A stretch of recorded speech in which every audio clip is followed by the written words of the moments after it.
भी आप में से अपनी जिंदगी को शानदार बनाने के लिए जोखिम लेने को तैयार है, मेरी नजर में वही एंटरप्रेन्योर है, वही उद्यमी है। उसूलों पे जो आँच आए तो टकराना जरूरी है, जो जिंदा हो तो फिर जिंदा नजर आना जरूरी है। इस देश को नौकरी मांगने वालों से ज्यादा नौकरी देने वालों की जरूरत है। लेकिन कोई भी उद्यम जो सिर्फ पैसा कमाता है वो समाज को फायदा नहीं पहुंचाता।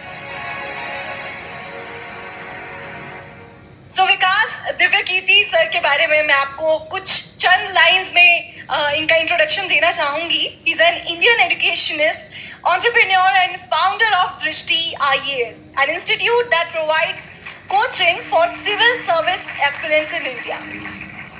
मैं चाहती हूँ सर कि आप हमारी ऑडियंस को एड्रेस करें with few words. आप सभी को नमस्कार।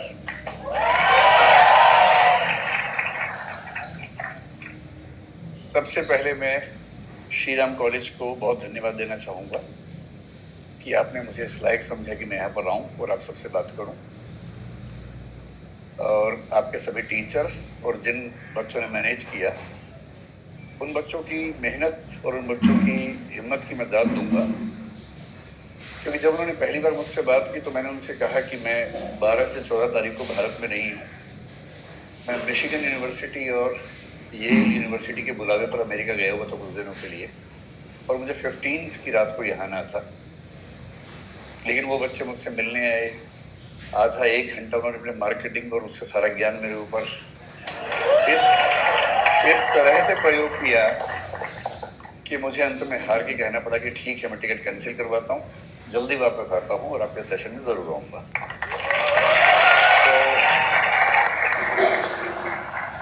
जब उन बच्चों से मेरी बात हुई कि वो मुझसे क्या सुनना चाहते हैं, तो उनका भाव था कि बस आप आ जाइए। तो मैंने कहा फिर भी आप मुझसे क्या चाहते हैं, मैं क्या बोलूं?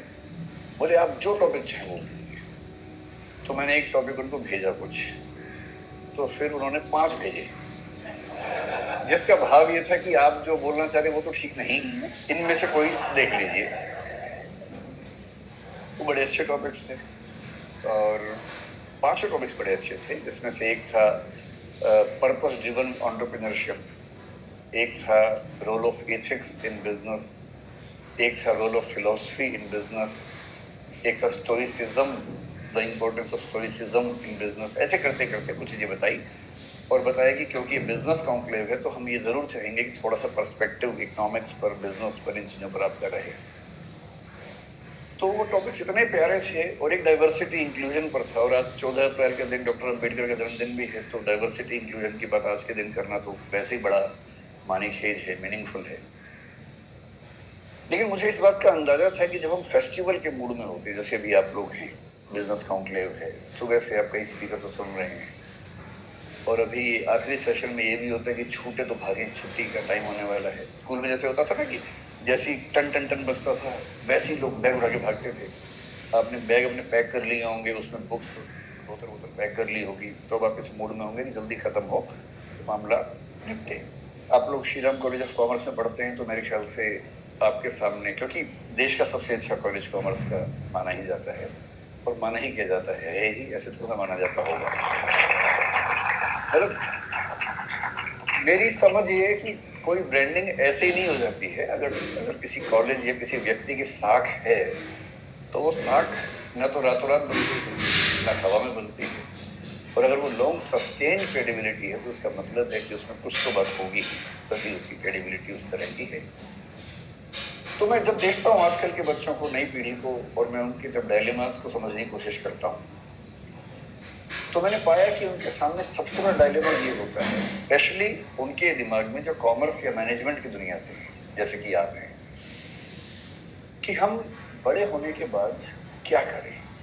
नौकरी करें में फिर बहुत सारे ऑप्शंस, प्राइवेट सेक्टर में जाएं, किसी स्टार्टअप में नौकरी कर लें, सिविल सर्विसेज में जाएं, कोई और नौकरी कर लें, एकेडमिक्स में चले जाएं। एक तो ये सवाल, और दूसरा ये सवाल कि क्या हम अपना स्टार्टअप शुरू कर दें, कुछ अपना उद्यम शुरू कर दें। और मैं देख रहा हूँ कि आजकल की पीढ़ी को एक शब्द बड़ा अच्छा मिल गया, स्टार्टअप। हमारी पीढ़ी ने भी स्टार्टअप किए। मुझे 2 साल पहले ही पता लगा कि जो मैं कर रहा हूँ कई साल से वो स्टार्टअप ही होता है। वरना मैं वरना वरना तो मैं 3-4 साल से बड़ा परेशान था कि पूरा देश स्टार्टअप कर रहा है और हमने कभी किया ही नहीं। तो मुझे एक बार गूगल पे जाके सर्च करना पड़ा कि स्टार्टअप क्या होता है, व्हाट इज स्टार्टअप। तो पता लगा स्टार्टअप का मतलब अपना काम करना, इतना ही होता है। तो फिर मैं समझ गया कि अच्छा। तो मैंने 1-2 पढ़े लिखे लोगों से पूछा, तो जो मैं करता हूँ क्या वो स्टार्टअप हो सकता है? बोले हाँ वो स्टार्टअप, आप लोग सक्सेसफुल स्टार्टअप है। तो मुझे बड़ी खुशी हुई कि मैंने ये काम कर लिया। वरना दुविधा रहती कि सारी दुनिया कुछ कर रही है और हमारे वर्तमान सरकार उस पर इतना जोर दे रही है और हमने किया ही नहीं वो काम। आप लोग संयोग से हमारे पूरे भारतीय इतिहास के उस दौर में हैं। मैं इस पे आता हूँ 2 मिनट के बाद, इस वाक्य को पूरा करूंगा। उससे पहले एक संकेत करता हूँ। हर देश में जो इकोसिस्टम है उसमें सपने अलग अलग होते हैं, और ये आपके सपने दरअसल आपके सपने होते नहीं है। आपके सपने आपके समाज के सपने होते हैं जो उसने आपके मन में बैठा दिए। ऐसा संयोग नहीं है कि हमारे पास जो बच्चे आते हैं उनमें से बिहार, उत्तर प्रदेश, राजस्थान के बच्चे आमतौर पर सिविल सेवक बनने के मूड से ही आते हैं। और यदि मैं उनसे कहूँ कि कभी अपना स्टार्टअप सोच के देखो, तो उनके चेहरे पर ऐसा भाव आता है कि मैं क्या सोच रहा था और आप मुझे किस लायक समझ रहे हैं। क्योंकि उनको जो वैल्यू सिस्टम है जो सोसाइटी ने दिया है वो सिविल सर्वेंट बनने का ही है। उनके लिए उससे बड़ा कोई सपना है नहीं। लेकिन जब मैं गुजरात के लोगों से मिलता हूँ, विशेष रूप से मारवाड़ी या सिख समुदाय के लोगों से मिलता हूँ, तो उनसे नौकरी की बात कर रहा हूँ, हंसने लगते हैं कि नौकरी क्यों करेंगे, धंधो करेंगे, धंधो अपना काम करेंगे, अपना ही उद्यम करेंगे। सारा खेल वैल्यू सिस्टम का है। हम उस समाज के लोग हैं जहां ज्यादा पैसा कमाने का सम्मान ज्यादा है। आप कितना ही पैसा कमा लें, लोग आपको सम्मान देंगे नहीं जब तक आप उससे बड़ा कुछ नहीं कर लेंगे। लेकिन कई देश ऐसे हैं, कई समाज ऐसे हैं जहां पर धनी होना, सफल उद्यमी होना अपने आप में एक सक्सेस की निशानी है। मैं एक एग्जाम्पल देके बात करता हूँ। मुझे एग्जाम्पल देने की बहुत बीमारी है, उसी से बात समझाना आसान भी लगता है मुझे। मैं अभी करीब 12-13 दिन अमेरिका में रहा। मैं 5 विश्वविद्यालयों में गया सिर्फ उनका सिस्टम समझने के लिए। उनमें से 2 में मुझे निमंत्रण था, 3 में मैं बिना बोले पहुंच गया कि मैं देखना चाहता हूँ कि कैसे आप लोग काम करते हैं। तो वहाँ के कुछ स्टूडेंट्स, कुछ प्रोफेसर से परिचय था, तो उनके साथ मैंने पूरा विश्वविद्यालय देखा, समझा, कुछ बच्चों से मिला, उनके सपने पूछे, उनके पढ़ने का तरीका पूछा, प्रोफेसर से पढ़ाने का तरीका पूछा। पर्पस ये था कि कल को अगर मैं कोई विश्वविद्यालय शुरू करूं, जो कि मेरा एक सपना है, तो मेरे पास एक टेम्पलेट हो या कई टेम्पलेट्स हों कि एक अच्छा विश्वविद्यालय कैसा होता है और बच्चों की पूरी ग्रूमिंग का तरीका क्या होना चाहिए।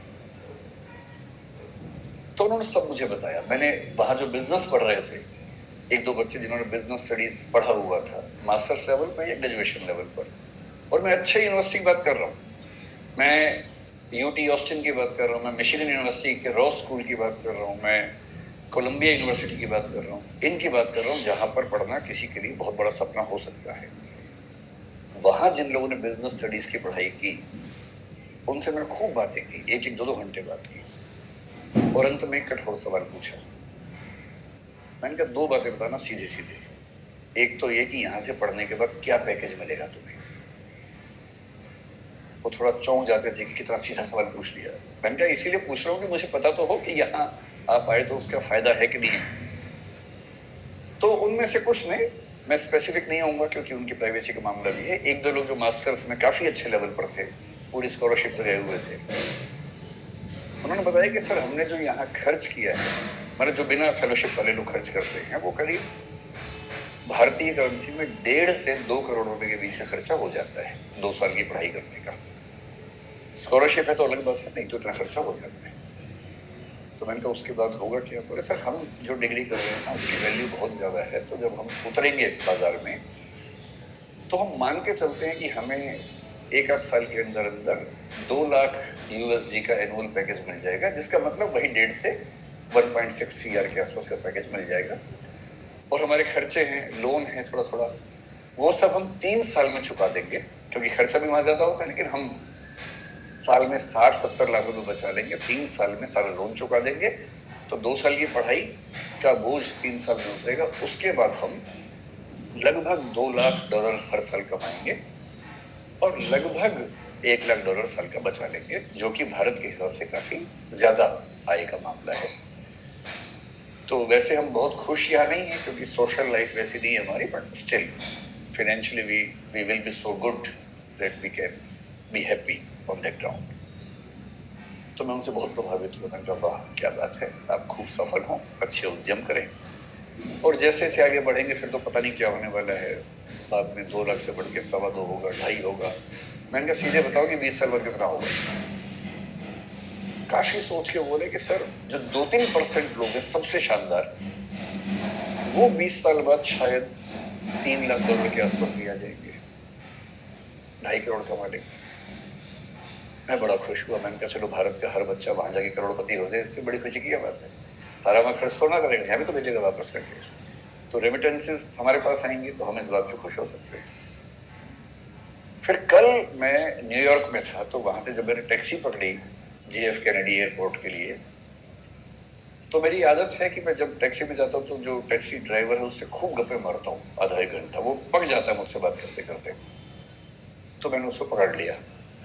ये जो बच्चा था, अच्छा अमेरिका में टैक्सी चलाने वाला आपको अमेरिकन तो आमतौर पर नहीं मिलेगा, 10 में से 1 मिलेगा, बाकी 9 विदेशों के लोग मिलेंगे जो ग्रीन कार्ड पे हैं या वर्क वीजा पे हैं और अपनी रोजी रोटी वहां कमा रहे हैं। लेबनान के मिलेंगे, कुवैत के मिलेंगे, और जो मुझे कल मिला ताजिकिस्तान